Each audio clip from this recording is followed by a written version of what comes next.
nuestra grabación? Perfecto. Bien. Buenas noches con todos. Blanquita, Milagros, Magali, Bladys, María. Buenas noches, chicos. Hoy es nuestra penúltima clase del curso de Psicología del Desarrollo Infantil y Adolescente. Así que nada, vamos a aprovecharla al máximo, vamos a tratar de terminar un poquito antes para poder conversar con ustedes, ¿no? Habilitar los micros para poder ir respondiendo algunas consultas, algunas dudas con respecto a los puntos que hemos tocado hasta el momento, ¿sí? Para que ustedes en su clase del día jueves, la clase número 5, terminemos sin dudas, sin incógnitas, ¿sí? Entonces, vamos a dar inicio a nuestra clasecita. Para eso, ya saben ustedes, hacemos un review, un recordatorio. ¿Qué es lo que hemos trabajado la clase anterior? A ver, ¿quién se acuerda? Los leo yo en el chat. ¿Qué trabajamos la clase anterior? A ver. ¿Quién recuerda, chicos?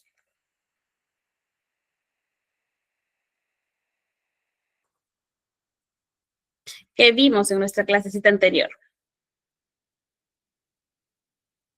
Aide, buenas noches. Aquí estamos consultando con los compañeros. Si se acuerdan, ¿qué tocamos en nuestra clase número 3? Tipos de aprendizaje, ¿verdad? Hablábamos nosotros al inicio de este curso que tenemos dentro de las dimensiones del desarrollo, la dimensión cognitiva que involucraba mucho el tema de aprendizaje en conjunto con el aprendizaje vinculado a el contexto, al medio ambiente, a lo que nos rodea, ¿verdad? Hablábamos de una dimensión cognitiva por esa razón, ¿no? Porque no solamente nos íbamos a centrar en el proceso de aprendizaje, en los procesos mentales superiores, sino que también íbamos a tocar mucho la parte de aprender con influencia de lo que me rodea, ¿ok? Entonces, hablamos dentro del aprendizaje y tocamos ahí a un autor muy importante que era Skinner, ¿verdad? A ver, ¿qué nos decía Skinner? ¿De qué nos hablaba Skinner? ¿Se acuerdan?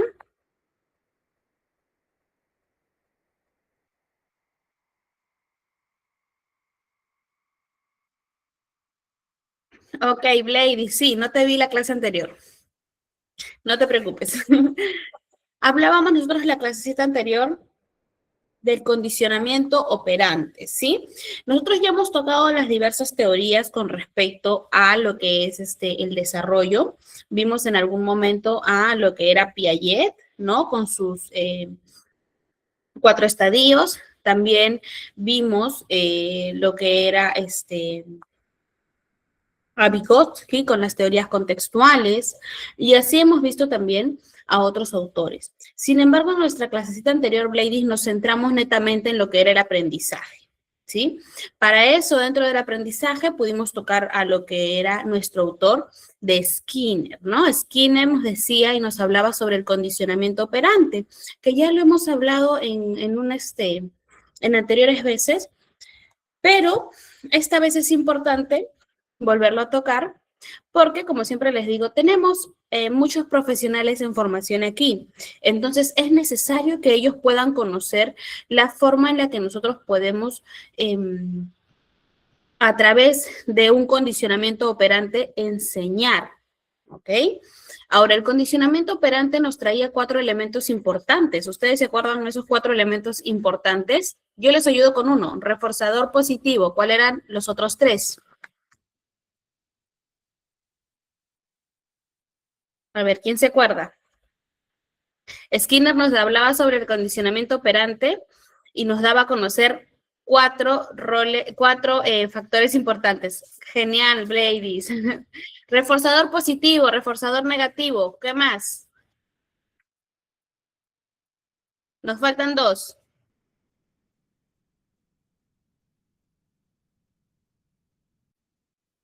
Castigos, excelente. Castigo positivo y castigo negativo. ¿Cuál nos ayudaba a incrementar o mantener una conducta? ¿Los reforzadores o los castigos? ¿Quién se acuerda?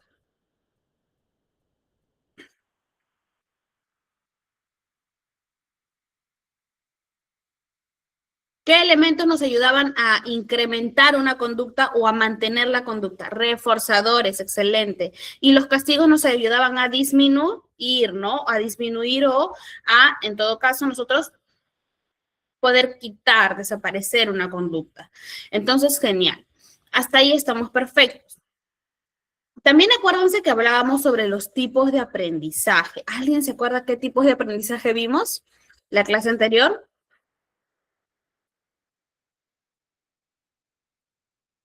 Fácil. Les ayudo con uno. Aprendizaje visual. Faltan tres. Excelente, Iraida. Muy bien. Aprendizaje visual. ¿Cuál más? Les faltan tres. A ver. Por imitación. Perfecto. Nos faltan dos. Auditivo, genial, Bladys. Y el kinestésico. Recuerdan que tuvimos la intervención de una de nuestras compañeras que era una maestra de educación física, ¿verdad?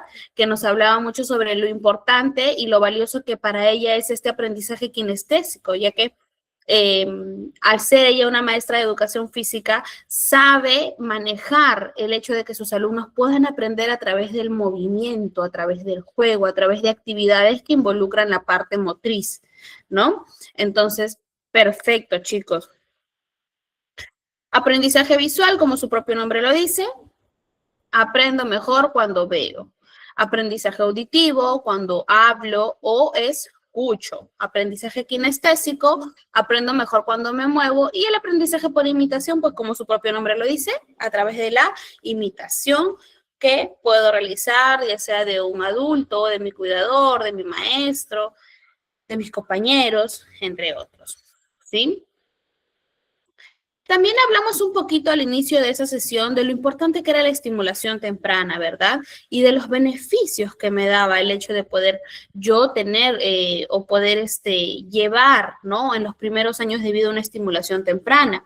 Nos hablaba mucho de que esta estimulación temprana nos iba a permitir a nosotros potencializar al máximo nuestras distintas dimensiones del desarrollo de el niño, el de la niña o adolescente, ¿verdad? Entonces, la estimulación temprana nos decía que era fundamental, ¿no? Y de acuerdo con cifras de la Organización Mundial de la Salud, nos decían que normalmente esta estimulación temprana, si es que no se da, puede condicionar lo que es un retraso en cualquiera de las dimensiones de los niños. ¿Ok? Vamos a ir viendo, ¿no? ¿Qué tan importante es para que la Organización Mundial de la Salud te diga que al menos el 60% de la población de niños no recibe una estimulación temprana? Por ende, corren el riesgo de que estos niños puedan estar condicionados a un retraso, ¿sí? Entonces, a partir de esto, el día de hoy nuestra clase involucra mucho el tema de retrasos y trastornos que se van a dar durante el desarrollo, chicos, ¿sí? Pero vamos a también a conocer qué diferencia hay, porque ustedes creen que retraso es igual que trastorno. Vamos a verlo el día de hoy, ¿sí? Entonces, perfecto, está ahí con nuestro resumen de la clasecita anterior que nos permite hoy abrirle paso a esta nueva clase, ¿no? Donde nos centramos a el tema de retrasos que vamos a encontrar en el desarrollo, ¿no? Importante el objetivo del día de hoy, identificar señales tempranas y actuar adecuadamente frente a ella. Pueden ser, en su mayoría, lo que yo quiero identificar son señales de un desarrollo que se está haciendo de una forma o que se está dando de una forma incorrecta, ¿verdad? Porque, bueno, que yo pueda identificar señales positivas en el desarrollo de mi niño o adolescente, está genial, ¿no? Porque lo puedo potenciar. Pero es más importante poder identificar las señales negativas para yo poder ayudar, ¿sí? Entonces, el objetivo de esta sesión, como bien dice, es poder identificarlo, ¿no? Si yo soy un maestro, si yo soy psicólogo, terapeuta, si yo soy papá, mamá, poder identificar qué señales hay, señales tempranas y cómo puedo actuar frente a ellas.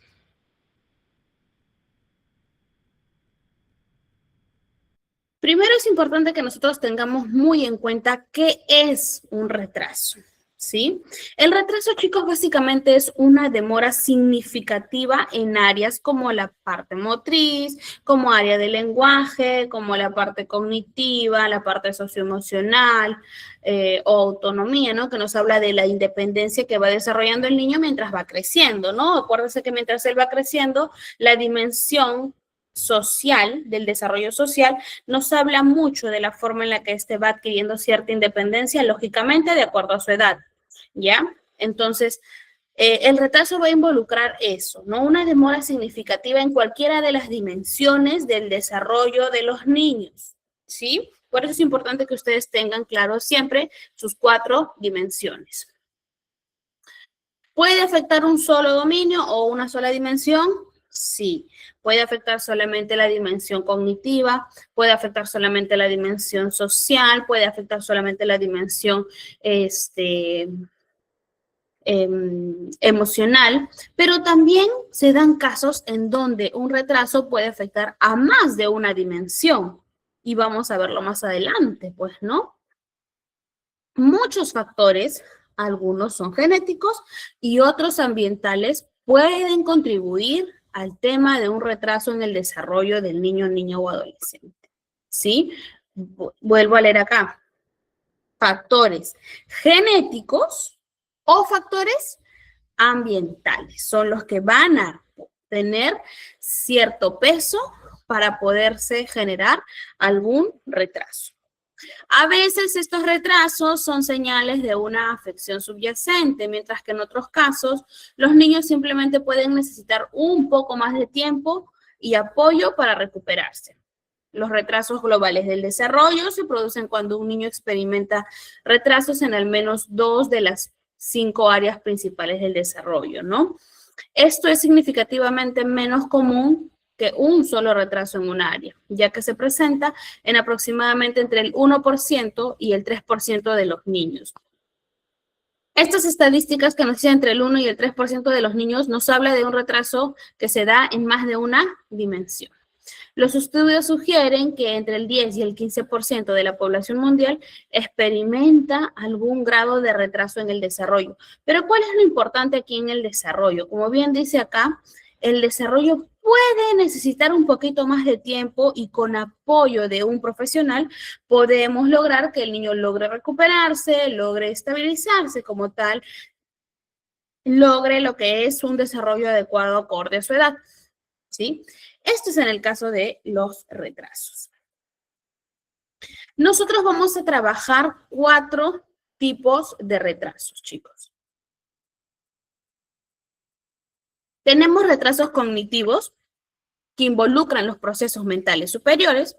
Tenemos el retraso motor, que va a involucrar la parte de todas nuestras habilidades motoras. Aquí vamos a ver la parte motriz fina y motriz gruesa.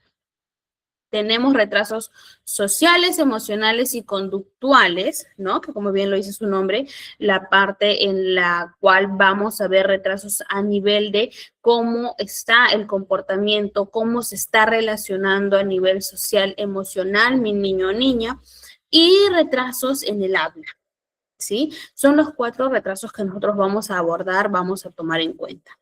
En cuanto a retrasos cognitivos, nos dice que estos pueden afectar el funcionamiento intelectual del niño, interfiriendo en la conciencia y causando dificultades de aprendizaje que suelen manifestarse después de que el niño comienza la escuela, ¿sí? Los niños con retrasos cognitivos también pueden tener dificultades para comunicarse y jugar con otros. Punto importante acá, cuando me doy cuenta que hay un retraso cognitivo, nos dicen que usualmente se da después de que éste empieza la escuela, ¿no? Ahí es donde voy a notar con mayor claridad que mi niño o mi niña está teniendo un retraso cognitivo, ¿no? No solamente el papá o la mamá. La primera persona que se da cuenta normalmente de este retraso, de esta dificultad, son los docentes, ¿no? Que son los que están en primera línea, los que van a pasar más tiempo con el niño y quienes pueden darse cuenta de estas primeras señales de alerta cuando el niño está teniendo alguna dificultad para poder desarrollar un adecuado funcionamiento intelectual. ¿Ok? Ahora, vamos con la parte de retraso motor. Los retrasos en las habilidades motoras, ¿no? Como les dije, la parte ya de la motricidad fina y motricidad gruesa. Los retrasos en las habilidades motoras interfieren con la capacidad del niño para coordinar grupos musculares grandes, ¿no? Como los brazos, las piernas y músculos más pequeños como las manitos, ¿no? Si hablamos de manitos ya hablamos de motricidad fina, ¿no? Si hablamos de extremidades superiores, hablamos ya de la parte de motricidad gruesa. Los bebés con retrasos en la motricidad gruesa pueden tener dificultades para darse vueltas o gatear, y los niños mayores con este tipo de retraso pueden parecer torpes o tener dificultades para subir y bajar escaleras. En la parte de retraso motor, muchas veces quienes se van a dar cuenta son por ejemplo, las pediatras o los pediatras, enfermeras, que son las encargadas de llevar un control del niño cuando recién está en sus primeros meses de vida, ¿no? Porque nosotros sabemos que dentro de lo que es el desarrollo, y por ahí un dato que pueden anotar, tenemos nosotros en la parte de desarrollo físico, desde el nacimiento, etapas importantes por las cuales el niño va a pasar y etapas por las cuales el niño tiene que ir desarrollando ciertas actividades motoras, ¿ok? Entonces, por ejemplo, cuando los niños están recién nacidos, tienen que cumplir una lista de reflejos, ¿ok? Entonces, reflejos de modo, reflejos de salto, son muchos reflejos que los niños tienen que sí o sí realizar al inicio de su vida, ¿no? Cuando recién son nacidos. Entonces, normalmente ese control lo hacen en las postas, los hospitales, las clínicas, ¿no? Donde empiezan a evaluar todos los reflejos del pequeño. Mediante va creciendo, el niño tiene que ir desarrollando en cierta sintonía otros movimientos, ¿no? Como por ejemplo, empezar a gatear, luego se ponen de pie, empezar a caminar, luego de repente empezar a saltar. Entonces, son movimientos que el niño tiene que ir realizando en cierta secuencia, en un rango de edad específico, ¿sí? Y como les dije, usualmente quienes notan este retraso motor son los papás, las mamás, son los profesionales de la salud que realizan el control, o en otros casos, los profesionales que realizan la estimulación temprana, ¿sí? Entonces, eso es cuando son bebés. Excelente, Ana Paula, los hitos de desarrollo. Cuando son pequeños, cuando ya ellos ingresan al colegio, acá nos dice otra forma en la cual nosotros nos damos cuenta, ¿no? Por ejemplo, tengo aquí una profesora de educación física, ¿no? Por ejemplo, cuando ellos hacen ciertos, le llaman circuitos, creo, ¿no? Ciertos circuitos que ellos tienen que realizar en las clases de educación física. Dice acá, ¿no? Cuando vemos cierta torpeza en sus movimientos o cuando vemos que ellos tienen dificultades para subir o bajar o algún escalón, poder hacer algún movimiento como saltar, ¿no? Esa parte la ve principalmente en este caso y se dan cuenta los profesores de educación física. Y también nos habla de que cuando se dan estos casos, es una alerta para poder nosotros hablar de un retraso a nivel motor. Excelente, Elizabeth. Psicomotricidad. ¿Ok? Entonces, hay un retraso en la parte motora, hay signos de alerta, lo podemos identificar. Cuando son bebés, sí lo podemos identificar. Como dijo Ana Paula, hay unos hitos del desarrollo. Usualmente en los controles deberían darse cuenta. Los papás también pueden darse cuenta, ¿no? Los personales de estimulación temprana también normalmente son los primeros que nos avisan o nos alertan sobre algún retraso motor. Y ya en el colegio, como les vuelvo a repetir, los docentes, ¿no? Que son los que están en primera línea. Ahora hablamos de retrasos sociales, emocionales y conductuales. Ay, acá se ha duplicado. Bueno, en cuanto a la parte de los retrasos sociales, emocionales y conductuales, vamos a hablar mucho sobre la dificultad que tienen nuestros niños o niñas para poder desarrollar primero estas relaciones sociales. ¿Ok? Niños que normalmente se aíslan, niños que no quieren o no buscan esa comunicación, ese poder jugar con otros niños, ¿sí? Va a alertarme a mí sobre algún tipo de retraso en esta parte social. Niños que todavía no generan cierta autonomía, cierta independencia, me habla también de un retraso, ¿ok? Y niños a nivel de conductas también, a qué se refiere, ¿no? Niños que tienen problemas para poder controlarse, para poder regularse, niños con problemas de conductas disruptivas, niños que no ejercen un control sobre sí mismos. Nos va a hablar sobre un retraso porque hablamos de una dificultad que el niño tiene para poder manejarse solo, para que pueda autorregularse por sí solo y para que pueda desarrollar sus diferentes habilidades sociales. Por último, tenemos nosotros los retrasos en el habla, ¿ok? Los niños con retraso en el desarrollo, incluyendo aquellos con trastornos neuroconductuales relacionados, como el trastorno del espectro autista, el TDAH, el TDA, a menudo presentan retrasos sociales, emocionales o conductuales debido a las diferencias en el desarrollo cerebral. Pueden procesar información o reaccionar a su entorno de forma distinta a los niños de la misma edad. Hablábamos ahí de habilidades sociales. Pero también, chicos, vamos a tocar acá que normalmente los niños con retrasos en la parte cognitiva suelen tener acompañamiento del retraso en el habla, ¿sí?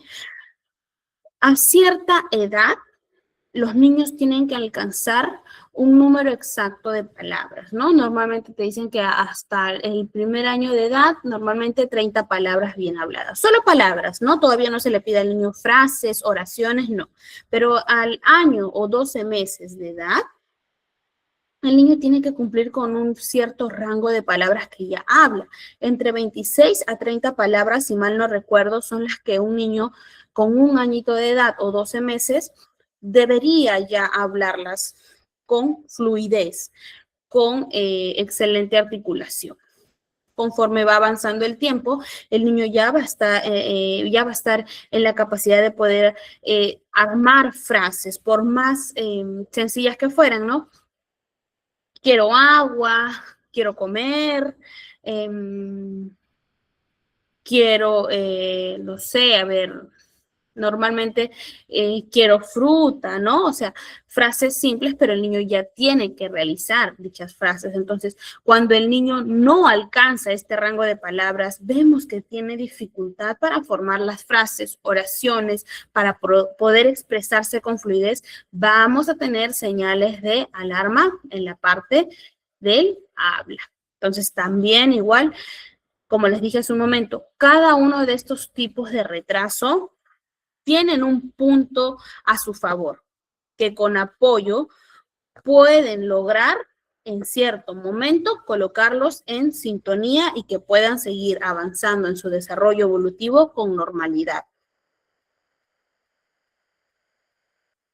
Ahora vamos a tocar un poquito de lo que es trastornos, ¿sí? Pero antes de conocer algunos trastornos, chicos, quiero que conozcamos primero la diferencia específicamente entre retraso y trastorno para que no nos confundamos. Como les dije hace un momento, los retrasos del desarrollo es un término descriptivo para niños pequeños que no alcanzan hitos, lo que nos decía Ana Paula, hitos en el tiempo esperado, ¿no? Por ejemplo, un niño entre 1 año y 3 años ya debería caminar, ¿verdad? Debería caminar por sí solo. Entonces, ¿qué pasa si hasta los 3 años mi niño no camina, solo gatea? Estamos teniendo un retraso en un hito del desarrollo, ¿ok? ¿Un retraso en qué parte? En la parte motriz. ¿Por qué? Porque el niño a los 3 años ya debería estar caminando y no lo está haciendo.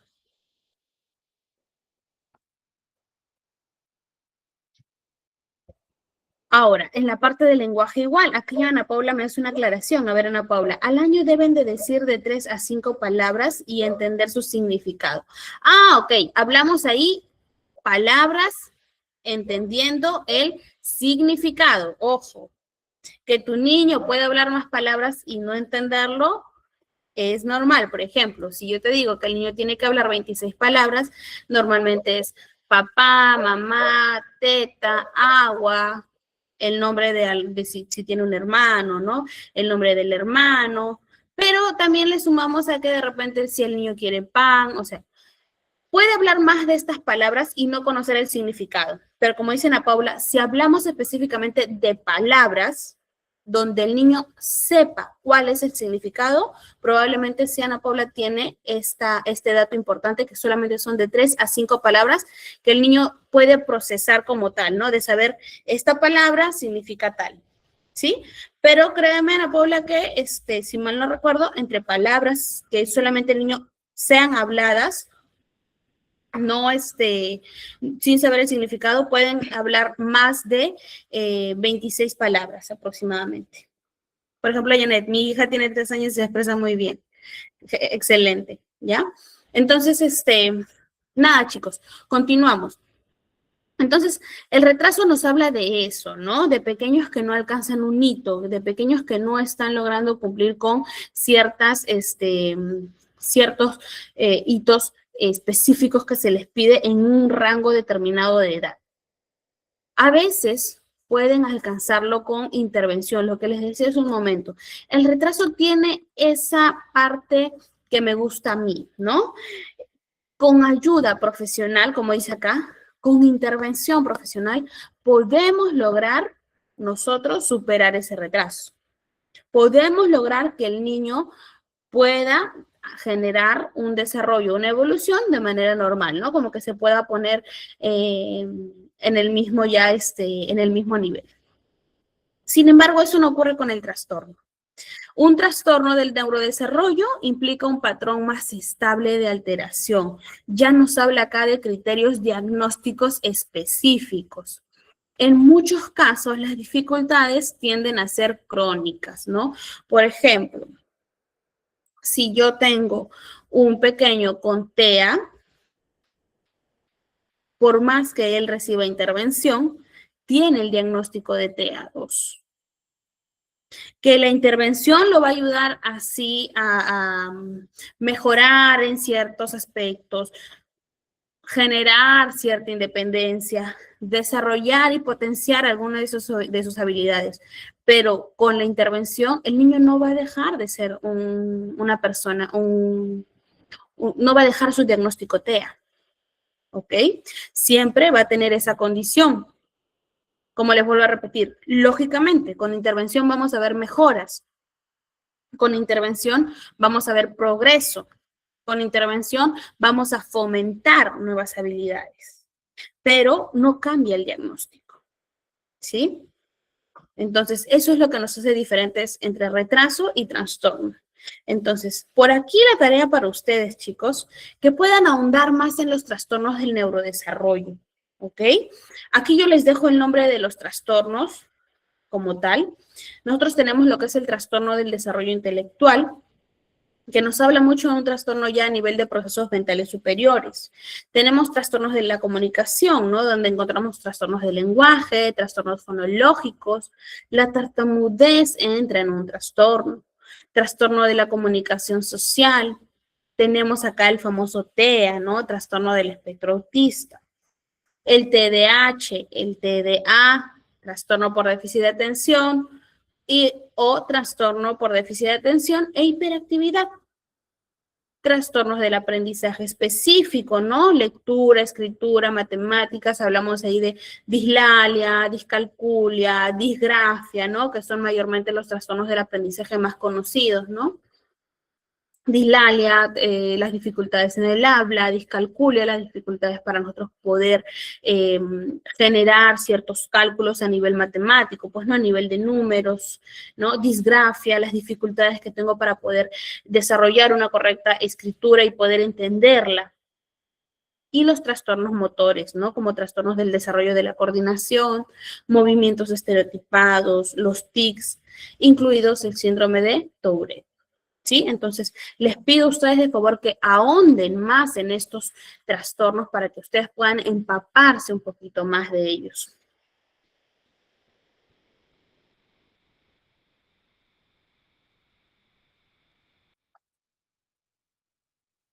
Blady preocupada si es que les voy a preguntar el jueves. Sí, Blady, vamos a preguntarles. Por aquí Cintia nos dice, las DIS, sí, con intervención, efectivamente, y ahora vamos a tocar, Cintia, lo importante que es la intervención del profesional, pero no solamente del profesional, sino la intervención del profesional y los padres de familia o los cuidadores, ¿sí? Entonces, antes de continuar, chicos, vamos a dar la información importante, ustedes ya saben, nos toca dar información importante acerca de GCAP. Recordarles que hoy es el último día de la promoción que tiene GCAP. Recordarles que esta formación forma parte de los programas académicos de GCAP. Nuestros certificados cuentan con verificación digital mediante código QR, con respaldo en nuestra plataforma institucional alojada en la nube de Google y garantizando la autenticidad y trazabilidad, ¿no? Estamos nosotros avalados bajo el marco de la ley 28044, Ley General de la Educación, y como les dije, hoy acaba nuestra promoción, ¿sí? ¿Cuál era la promoción? Que nos podíamos certificar para los que están en Perú desde 50 soles, para los que están en el extranjero desde $15, ¿sí? Aprovechen hoy día, escríbanle a los chicos de GCAP porque después el precio vuelve a su normalidad, ¿no? El precio regular es un poquito mayor, ¿sí? Entonces, para mayor información, comuníquense con los administradores del grupo. Igual les voy a dejar acá el link. Vamos a copiar el link para que lo tengan a la mano y continuamos. Listo.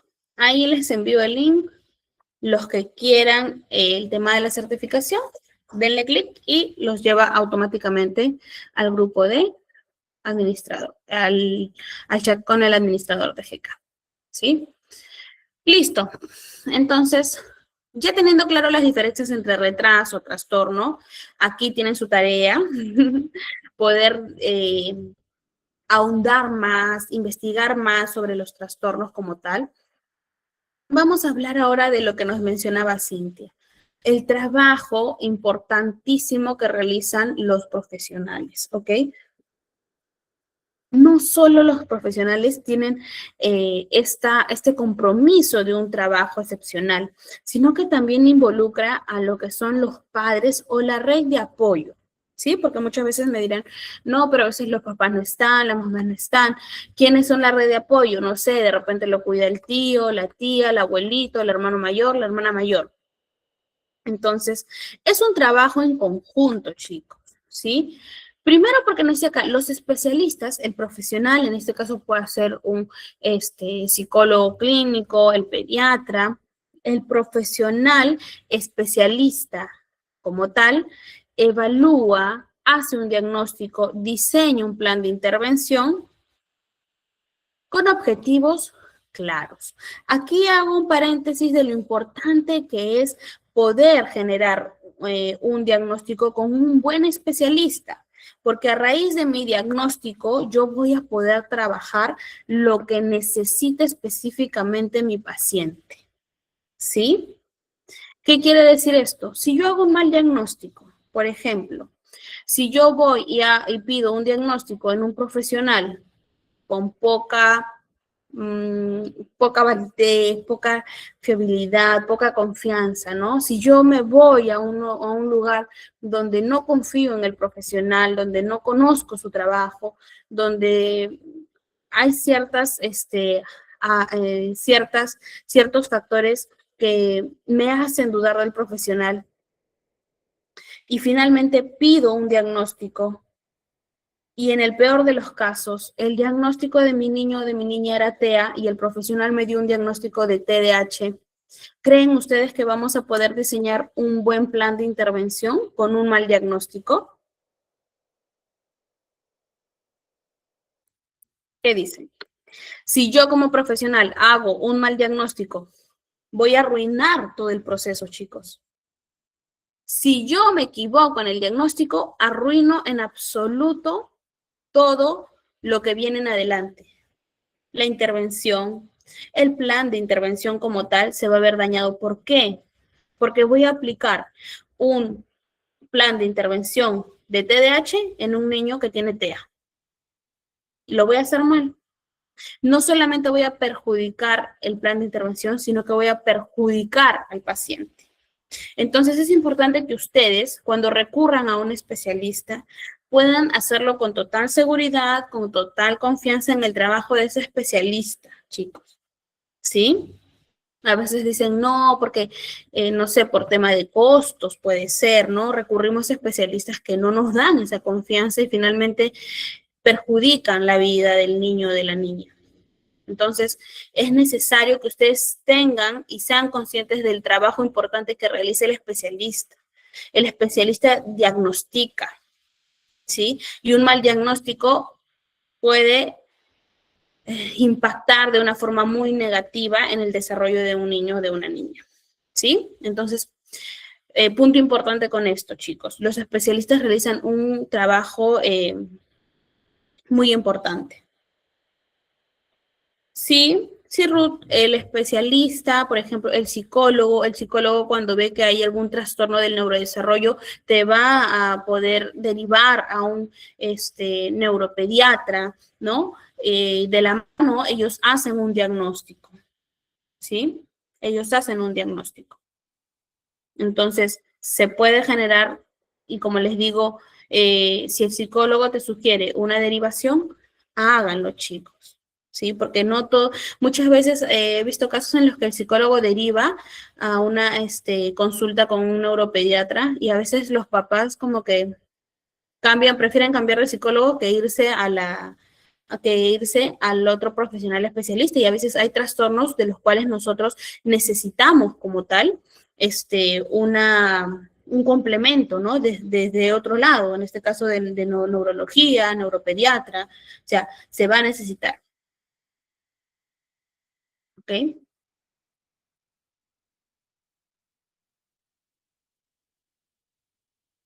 Por ejemplo, excelente, Bladys. Bladys nos dice, no, claro, los profesores no pueden diagnosticar, pero los profesores son los primeros que nos dan algún signo de alerta.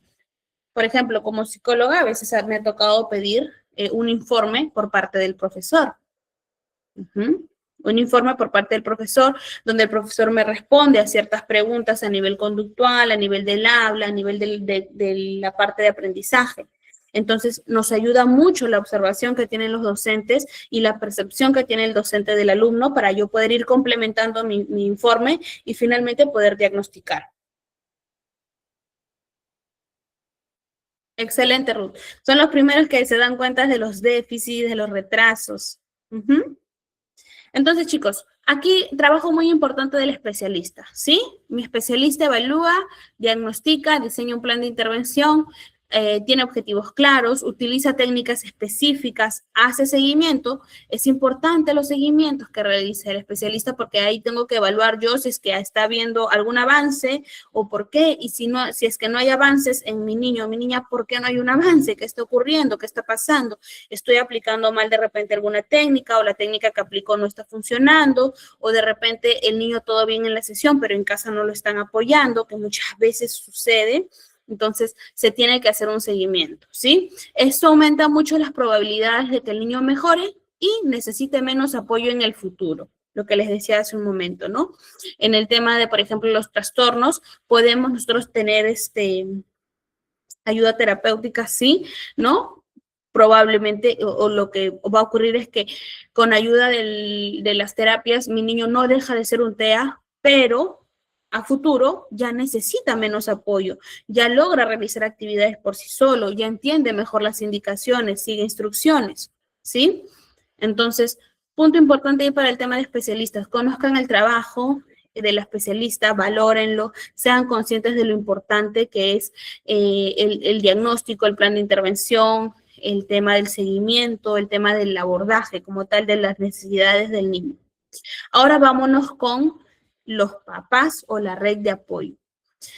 ¿Por qué es tan importante que los papás y la red de apoyo tengan un compromiso con este trabajo importante que se realiza con nuestros niños? Porque el niño pasa muchas más horas con la familia que con cualquier profesional.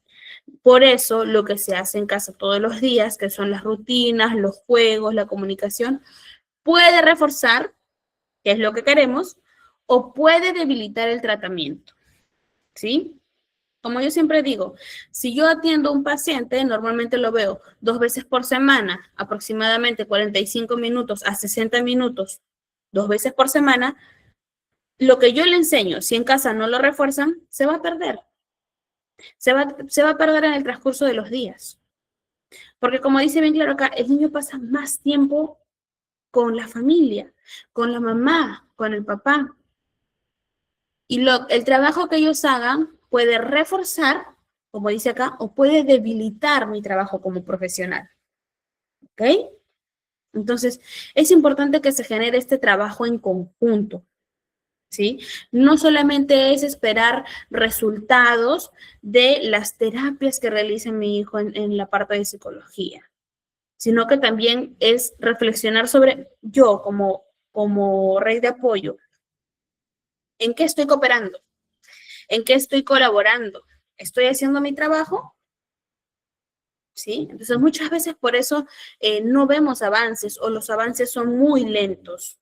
¿Sí? Porque como les digo, vemos a un niño 2 veces por semana, entre 45 minutos a 60 minutos, y en ese tiempo puede llegar a casa, prender la tele, estar en los videojuegos y se le fue todo lo que aprendió en la sesión. ¿Sí? Entonces, por ahí hay mucho que concientizar bastante a los papás, ¿no? Ahora, no solamente es eso en la parte de rutinas, de juegos, de comunicación, sino que también como profesionales a veces nos toca por ahí psicoeducar a los papás de cómo hacer ciertas actividades. Vamos a conocer algunas adaptaciones pedagógicas básicas para nosotros poder lograr un mejor aprendizaje en mis niños, niñas y adolescentes, ¿sí? Hablábamos aquí sobre lo importante que es nosotros, bueno, en la clase anterior, el rol tan importante que tienen los docentes, ¿verdad? Entonces, como docentes aquí, podemos utilizar algunas de estas herramientas, ¿no? Y podemos adaptarlas, como siempre les digo, a las necesidades de mi estudiante, porque no todos los estudiantes tienen las mismas necesidades, ¿sí? Entonces, aquí vamos a conocer algunas. Tenemos el repaso activo, técnicas como la repetición, como parafrasear, como la creación de resúmenes, nos ayudan para que mi alumno, mi alumna pueda aprender un poquito más o pueda ser consciente de lo que está aprendiendo. Tenemos también acá el aprendizaje por asociación, ¿no? ¿Qué quiere decir eso? Es una técnica como la creación de analogías y la identificación de patrones, ¿no? Asociar lo que estoy aprendiendo con algo en específico, con algún patrón. Tenemos aquí el aprendizaje auditivo y visual, que ya lo hemos visto, ¿no? ¿Cómo lo ponemos en práctica? Utilizando la escucha activa para aprender de manera efectiva, también usando imágenes, viendo videos, usando gráficos, ¿no? Que muestran a mí lo que yo quiero en ese momento dar a conocer a mi alumno. También tenemos el uso de la tecnología, ¿no? Por ejemplo, esta plataforma de Kahoot, muy buena, muy bonita, para poder nosotros a través del juego lograr un aprendizaje más consciente. También tenemos las aplicaciones como tal, ¿no? Duolingo es una de ellas para aprender idiomas, para aprender matemáticas, que podemos implementar nosotros en casa y también podemos implementarlo dentro de la escuela. Por último, también tenemos aquí la gestión del tiempo, ¿no? Trabajar en tiempo nos permite a nosotros que nuestros alumnos logren cierta organización a tan corta edad, ¿no? Trabajar la gestión del tiempo es muy importante para darles a ellos cierta estabilidad en el tema del manejo de sus tiempos. Por aquí Andy nos dice, Miss, ¿qué pregunta se puede hacer de un psicólogo a un profesional referente al niño? Nosotros como psicólogos a veces pedimos un perfil un perfil pedagógico, ¿no? Que lo completamos a veces con información también del psicólogo educativo. Porque como bien sabemos, el psicólogo educativo como tal no diagnostica, ¿no? Quien diagnostica en sí es un psicólogo clínico. Entonces nosotros como psicólogos clínicos a veces pedimos un perfil psicopedagogo, ¿no? Donde hacemos preguntas, por ejemplo, ¿no? Si tengo bastante duda con respecto a algún retraso, algún trastorno a nivel de la parte cognitiva, pues pediría un perfil donde hay algunas preguntas con respecto a qué actividades de nivel cognitivo puede realizar el niño, ¿no? Por ejemplo, no sé, el niño puede leer, puede comprender lo que lees, pongamos, ¿no? Es una pregunta que te lanzo al vacío, ¿no? El niño comprende lo que lee, el niño tiene la capacidad de poder hacer, no sé, resúmenes, el niño, o sea, cosas como esas, ¿sí? Vamos a pedir un perfil con lo que yo quiero averiguar sobre el niño en la escuela, porque yo puedo tener un perfil como psicólogo, ¿ok? Pero necesito que el profesor me complemente cómo es el niño en el colegio.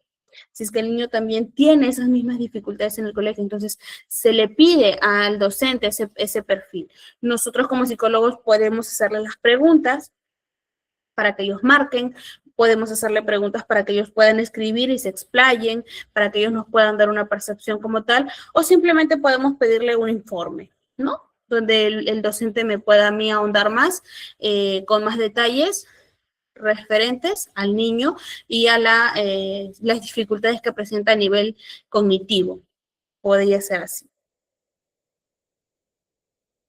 Como les digo, así como se le pide a un docente, también como psicóloga, por ejemplo, puedo pedir una derivación para tener yo la respuesta de un neuropediatra, por ejemplo, ¿no? Que ya te evalúa desde otra posición.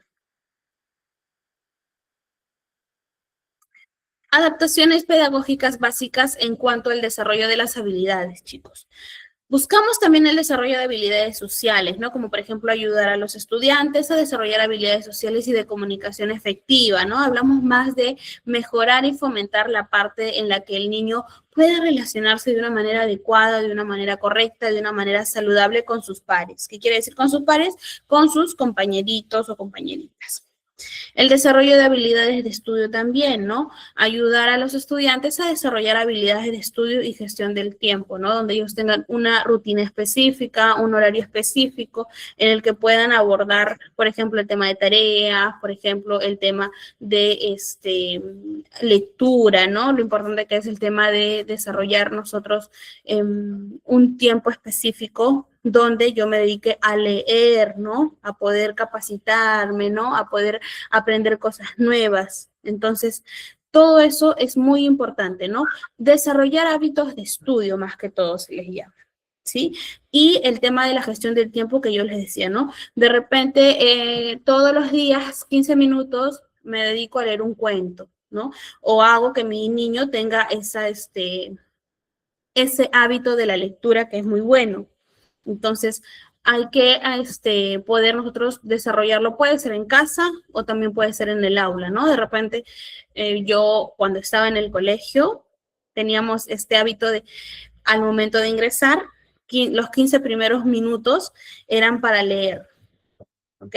En este caso, por ejemplo, quien les habla estudiaba en un colegio parroquial, entonces leíamos diferentes libros de la vida de muchos santos, ¿no?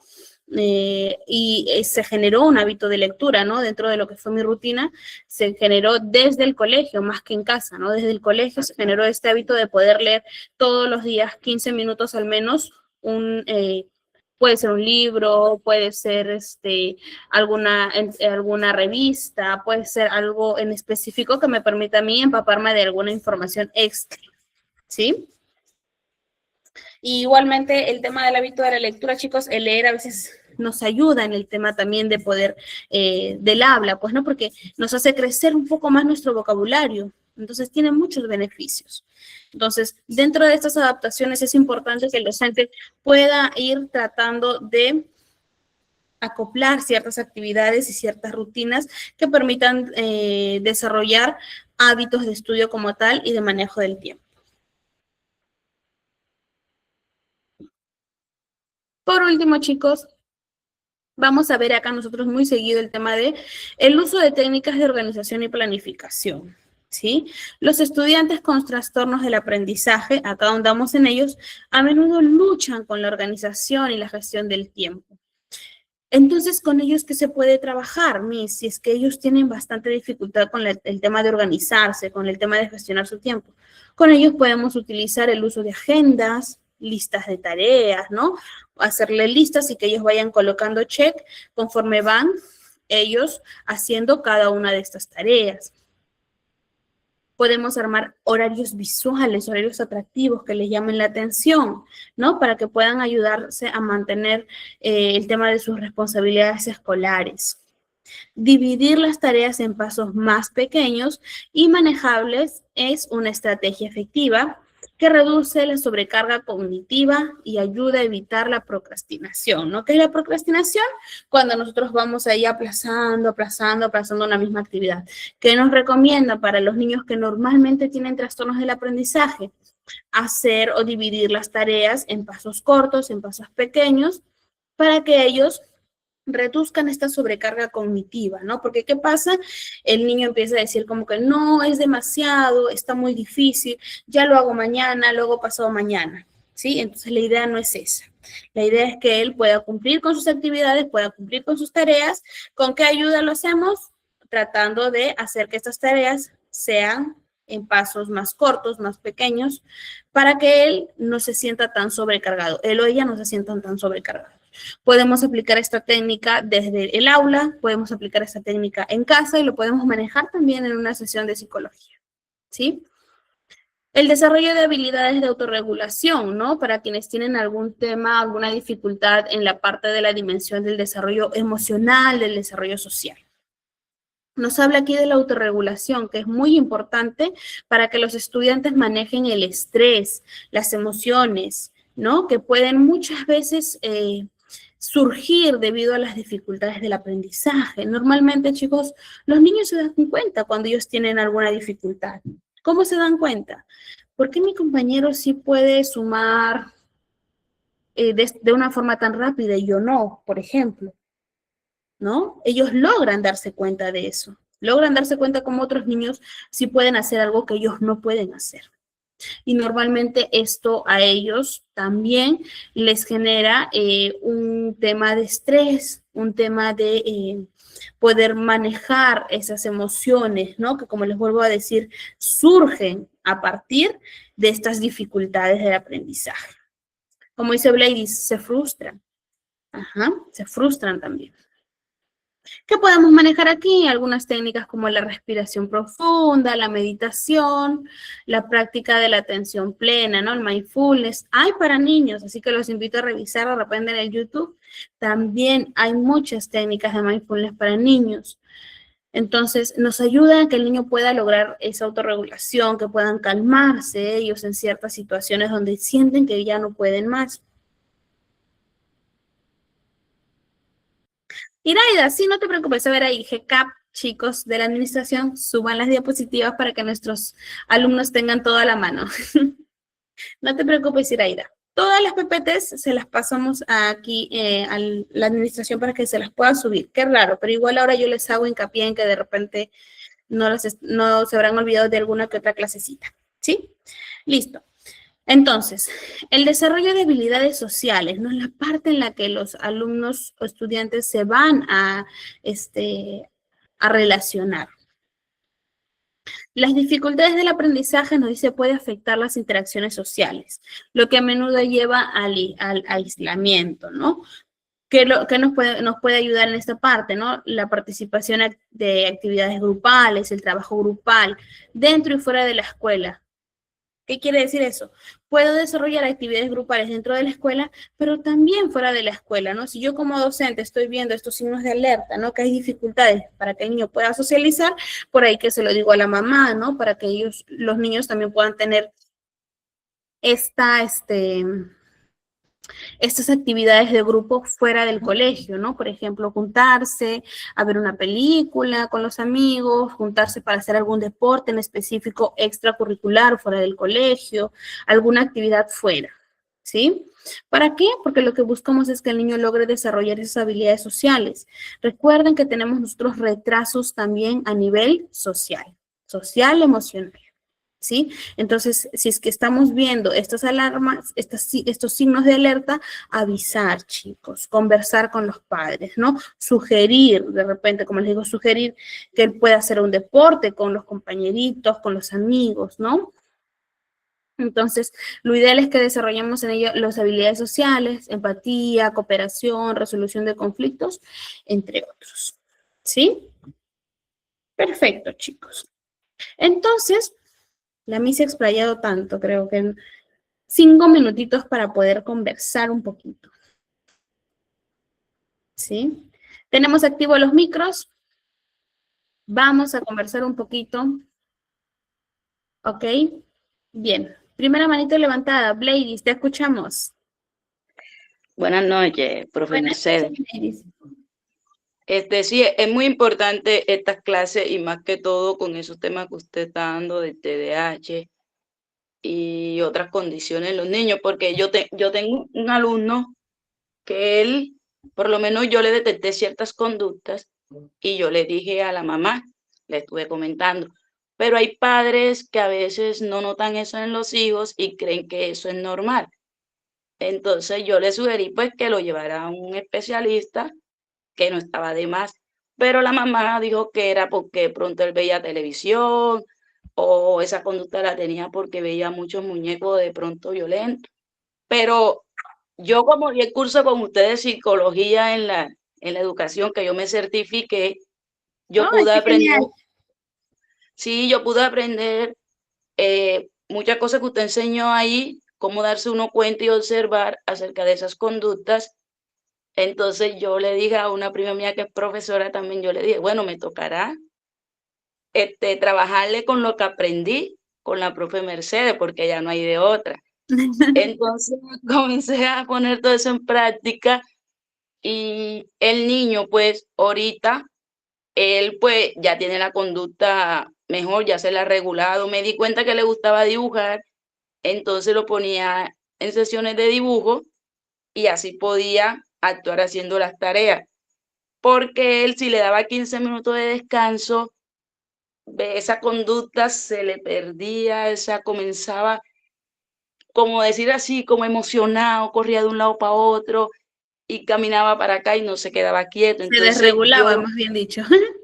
eso, entonces con la estrategia que usted estuvo dando en ese curso que yo vi y le trabajé, pues lo ponía a respirar, lo ponía a dibujar y todo eso, y ya él mismo me dijo, señor Bladys, yo me voy a portar bien, de ahora en adelante voy a mejorar, se lo prometo. Yo le dije, está bien que me lo prometa, pero como usted dijo, que esa meta se la tienen que colocar ellos, que lo hagan por ellos. Entonces yo le dije, bueno, ponte la meta para ti, para que tú te sientas bien, te sientas feliz.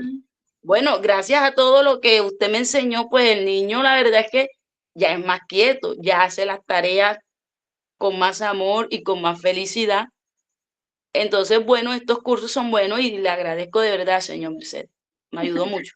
Gracias, Bladys. Chicos, por aquí, para los que están escuchando a Bladys, ya es una alumna antigua.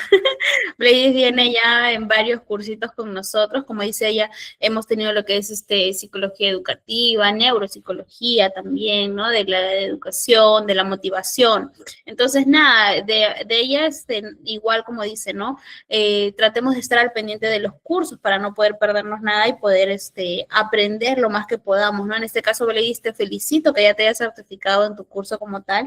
Y también, como dijo Bladys hace un momento, a veces es un poco difícil lidiar con papás que no quieren o que se niegan, ¿no? A una ayuda de un profesional, ¿no? En su caso, como ella dice, la mamá no quería, asumió que, bueno, que el niño se comporta así porque está viendo videos o porque está viendo de repente algo en la televisión, que me ha pasado también, ¿no? No sé si les comenté, actualmente yo trabajo en un centro educativo inclusivo, ¿no? Con niños neurodivergentes, con niños con síndrome de Down, con alumnos regulares también, ¿no? Pero muchas veces tenemos esos papás que dicen, no, mi niño aprendió esta conducta porque lo vio en el celular, porque lo vio en la tele. El negarnos nosotros de repente como papás, como mamás, a poder recibir ayuda de otros profesionales es atrasar un poquito a nuestros hijos o a los alumnos como tal, ¿sí? Porque no le estamos haciendo un bien, por el contrario, los estamos perjudicando. ¿Ok? Lo estamos perjudicando porque no estamos permitiendo una intervención en un momento adecuado, ¿no? En un momento específico que pueda realmente ayudar a estos niños. Entonces, les va a tocar lidiar, como siempre le decía a Bladys, te va a tocar lidiar con papás así, que se van a negar. Inclusive he tenido casos de papás que son psicólogos y que se negaban a poder, a poder llevar a sus hijos y que les puedan hacer una evaluación para diagnosticarle alguna que otra dificultad o déficit. Entonces, imagínense, ¿no? Si de papás psicólogos se niegan, ¿cómo puede ser de repente con papás que no tienen esta profesión? Entonces, van a tener, chicos, muchos de estos casos. Yo le decía a Blaise la otra vez, bueno, si los papás no te quieren apoyar, tú igual como docente, realiza tu trabajo, aplica tus técnicas, utiliza tus herramientas, haz todo lo posible donde tú, al menos en el aula, en el salón de clases, puedas desenvolver tu trabajo de una forma profesional, coherente y correcta, ¿no? Ya lo que ocurra en casa con el niño escapa de las manos del docente, porque obviamente, ¿qué puede hacer el docente? No puede ir hasta la casa del niño para ayudarlo, ¿verdad? Entonces, nada, chicos. Última consultita. A ver, Ana Paula, te escucho para ir cerrando, ¿sí? Hola, buenas noches a todos o buenas madrugadas para algunos que comentan que A se veces levantan están y entran al esfuerzo, ¿verdad? amanecidas. Sí. Pues yo quería compartir un poquito de mi experiencia como docente. Me ha pasado de que hemos trabajado con niños autistas y también con TDAH. La cuestión está de que cuando escuchan la palabra educación física, ellos se imaginan hasta otro recreo, ¿verdad? Porque estamos jugando, estamos corriendo, estamos realizando muchas actividades. Aman la Entonces, educación física. sí, aman la educación física. Entonces, me pasó de que el niño con autismo empujó a otro niño en mi clase y como conmigo andan corriendo, se andan cayendo y mil cosas pasan en un segundo. Exacto. Le comenté a la madre el tipo de agresión que había ejercido durante la clase. Entonces la mamá me abordó de una manera muy a la defensiva, indicándome de que yo era una inconsciente porque como que no sabía la situación de su hijo. Entonces, ya como había un tipo de alteración por parte del padre de familia que no tomó para bien el comentario que se le hizo, ya lo trasladé mejor a orientación. Y la orientadora pues le hizo saber de que todos como docentes conocíamos la condición de su hijo, pero eso no le daba el derecho de que el niño anduviera agrediendo, ¿verdad? Porque la madre en ese aspecto sí, sí se ofendió muchísimo, ¿verdad? indicándonos de que éramos unos inconscientes y se le aclaró esa situación ya por parte de orientación, ¿verdad? Porque ya sí nos dan como que ese respaldo a nosotros los docentes para que no se entre en un conflicto y que el padre de familia no esté diciendo, es que no me quieren a mi hijo o a mi hijo no me lo tratan bien, un O ejemplo, hay ¿verdad? discriminación que a veces dicen, ¿no? Lo están discriminando. Lo están apartando del grupo y cosas así. Entonces, sí es muy difícil porque después la madre de familia se acercó, se disculpó conmigo y ella me decía de que todavía se encontraba como en esa fase, como un duelo, porque ella no aceptaba todavía la situación, viendo ya con diagnóstico y todo, referente a su hijo, ¿verdad? Entonces sí siento yo de que cuando no hay apoyo del padre, es más complicado uno como docente hacer bien su trabajo, ¿verdad? Porque tenemos que ir de la mano, pero si no es así, ya hacemos doble el trabajo porque avanzamos un poquito en clase, tal vez con seguimiento de instrucciones o ciertos patrones, ¿verdad? Que uno va trabajando en su rutina, pero ya se van el fin de semana a descansar a casa y ya el día lunes ya vienen todo eso destruido, ¿verdad? Porque en casa no tienen No lo reglas, ellos hacen reforzaron, les lo que enseñaste. les parece a ellos, ¿verdad? Entonces, sí, como docente, pues comparto esa experiencia. Sí, Ana Paula, muchas gracias por compartir tu experiencia, chicos. Es difícil, como dice Ana Paula y como nos decía Bladys, ¿no? En el caso de Ana Paula también me ha pasado que a veces los papás se ofenden, ¿no? Yo desde la parte de psicología, ¿no? Cuando he tenido la oportunidad de conversar sobre algunas conductas, algunos comportamientos que normalmente los profesores conocen a sus alumnos, ¿no? Por ejemplo, yo el año pasado tenía un pequeño con síndrome de Down, pero normalmente mi pequeño no es agresivo. ¿Ok? Y de la noche a la mañana hubo un cambio en él de que empezó a golpear a uno de sus compañeros. Entonces, lógicamente, como dice Ana Paula, el niño tiene una condición, pero normalmente conocemos al niño, conocemos su condición y se pidió hablar con la mamá, lo hicieron en un primer momento los profesores, ¿no? La tutora. La mamá se negó en este caso, ¿no? Decía que no, que el niño no realice esas conductas, pero sí lo estaba haciendo, ¿no? Fue muy lamentable el caso porque el niño empezó a golpear a raíz de que la cuidadora que había contratado los papás en casa también estaba ejerciendo violencia sobre él. Y por eso es que él venía al colegio y agredía a sus amigos, ¿no? Entonces, era una conducta muy rara en él, como les digo, ¿no? Y en un primer momento, los papás, bueno, en este caso la mamá también, ¿no? Sintió eso como que están de repente exagerando el comportamiento de mi hijo o lo están tratando de discriminar a mi hijo, ¿no? Pero no era así. Entonces, muchas veces detrás de esas conductas hay algo, ¿no? Puede ser el tema de violencia, puede ser también el tema de que está viendo conductas y por imitación lo está haciendo, o muchas veces puede ser propio de su condición, ¿no? Que normalmente cuando es propio de la condición, los papás que reciben ayuda como tal saben que a veces estos niños necesitan llevar terapia para que ellos puedan manejar el tema de conducta, ¿no? Modificación de conducta. En el caso de niños ya con terapia y que aún así no logran, ¿no? Los resultados esperados, hablamos ya de niños que requieren una medicación por el tema del nivel de agresividad que tienen. Entonces, es muy difícil, sí, a veces es tedioso lidiar con papás que no quieren apoyar o no quieren darse cuenta o no quieren escuchar la opinión del profesional, pero bueno, como les dije hace un momento, desde su posición a veces como docentes les toca trabajar dentro del aula lo mejor que puedan, ¿no? De una forma adecuada, el mejor trabajo posible que ustedes puedan hacer con los pequeños. Ya lo que ocurra del colegio para en adelante, ya ustedes no tienen la posibilidad de interferir, pues, ¿no? Entonces, nada, chicos. Por aquí termino con lo último. Bueno, acá Rocío nos da un casito, nos dice, Miss, cuando una niña de 12 años es temerosa, nerviosa, le tiembla alguna parte del cuerpo cuando va a un grupo de danza y le cuesta integrarse, ¿qué debemos hacer?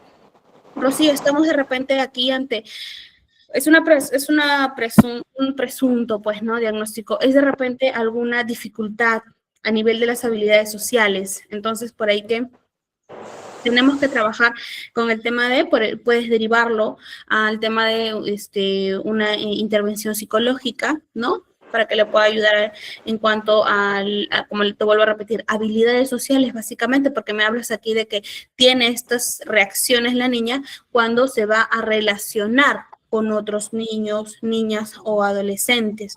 Entonces, es muy importante que puedan fomentar y trabajar con ella habilidades sociales y podamos ver cómo funciona ante esto. Porque propiamente veo que es más que todo eso, el tema de relacionarse, le está causando algún miedo, algo que la desborda y que ya no puede controlarse, por eso empieza hasta a temblar su cuerpo, ¿sí? Nada, chicos, entonces ya nos hemos pasado 9 minutitos. Nada, excelente noche. Yo, no se preocupen, hablo con